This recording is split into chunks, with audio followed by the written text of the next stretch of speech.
Hi, my name is Sarah, and this is my first video blog about my egg donation process.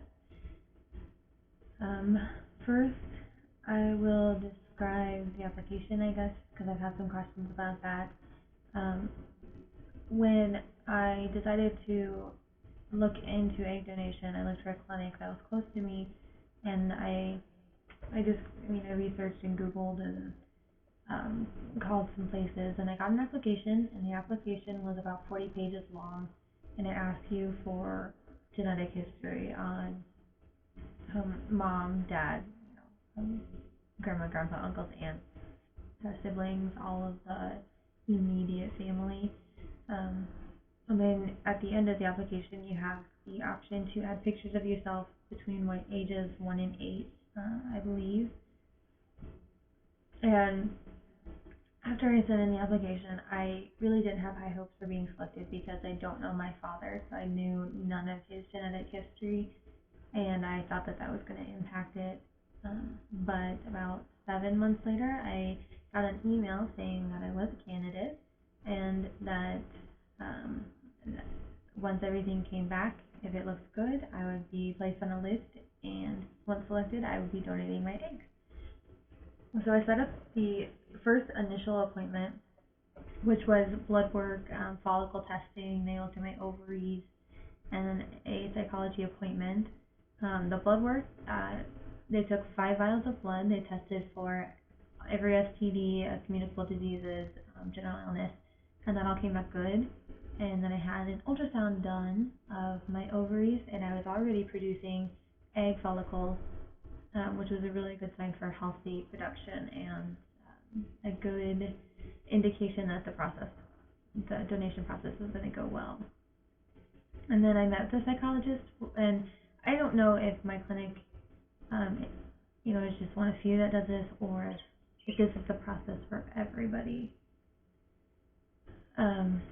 So I met with a psychologist, and she asked general questions about my past and how my past will affect my present, my future, how I learned from things that happened in the past, and things like that. I was told immediately following my appointment that she would recommend me as a candidate for donation, and that I'd be hearing back from my nurse. That was in November, and I didn't hear anything in December.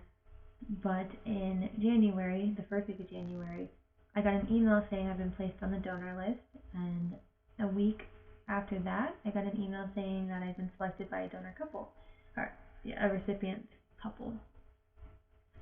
So this couple requested that I have some chromosome karyotypes tested, which tests for things like Down syndrome or I think like dwarfism or Turner syndrome, all those sorts of things. And that's just a little bit of more blood work. And so I went in for that. And while I was there, I got my birth control and my aspirin, and told to call my nurse when I began my first day of my period and when I would begin these. And then 5 weeks from that is when the donation would occur. So I've already begun my birth control and my aspirin series, so I have about 5 weeks until I donate.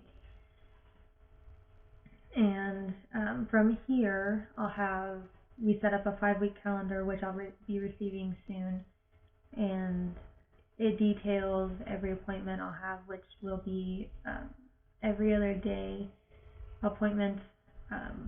Eventually, we'll go to every other day appointments.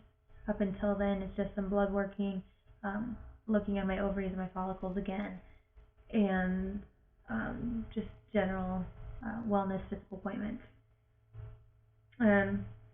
So I'll do the birth control for 4 weeks, and then for 7 to 10 days after the birth control, I will take my fertility injections, which I'll be doing at home. And following that, I will go in and I'll be put to sleep, and it's a 15 to 45-minute surgery, they call it, where they'll take my eggs that I've produced, take them to a lab, and there they'll be injected with the donor sperm. They'll be left to incubate for, I believe it's a 5-day period, where then they'll be placed into the recipient to hopefully grow and gestate and turn into babies. Once the eggs leave my uterus, I know nothing. I don't know um, if she got pregnant and how many she got pregnant with, or if she carries to term, or I know nothing. I won't know anything about the children, um, or what happens to my eggs after that. If they choose not to use all of my eggs, which there can be upwards of 15 eggs at a time, then they'll freeze. They can choose to freeze them and come back and use them later. Because once frozen, they never expire or go bad. Or they can choose to freeze them and sell them back to the clinic, where another couple can then choose to use them. After the egg donation process, I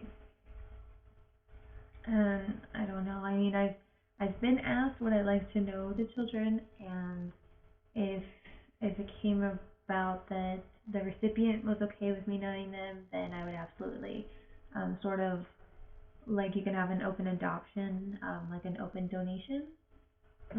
But obviously, I'm not going to try to implant myself in anybody's life because that's not my business. Following donation, my husband and I are going to be trying for another baby. We are going to wait about a month after donation so that the fertility drugs can leave my system, because we don't want multiple pregnancy. We would much rather end up with a singlet versus like a triplet pregnancy. With our son, it took us 6 months to conceive, and that was with planning and tracking and all of the fun stuff. And this time around, we're not going to do any of that stuff because it was kind of stressful last time, and we don't want that. We don't want the stress. So we're just going to have fun with it and hope that we get pregnant by end of spring, beginning of summer, and can welcome a new one into our family in 2016. I've been asked, do I have any reservations about the process? And not really. The actual donation itself, no, not at all. But I've heard after surgery, some women have a hard time and end up having to be hospitalized. So of course that's a little bit scary, but that's not something to dwell on, or that's not going to make me change my mind. Or if it happens, it happens. We'll cross that bridge when we come to it. But I'm not super worried about that.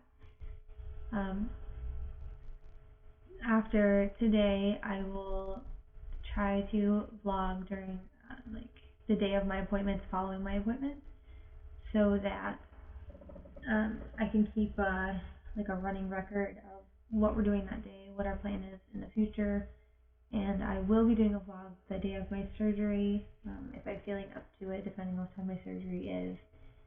And I'll be off of work for a couple of days following, and I will try to update after that too.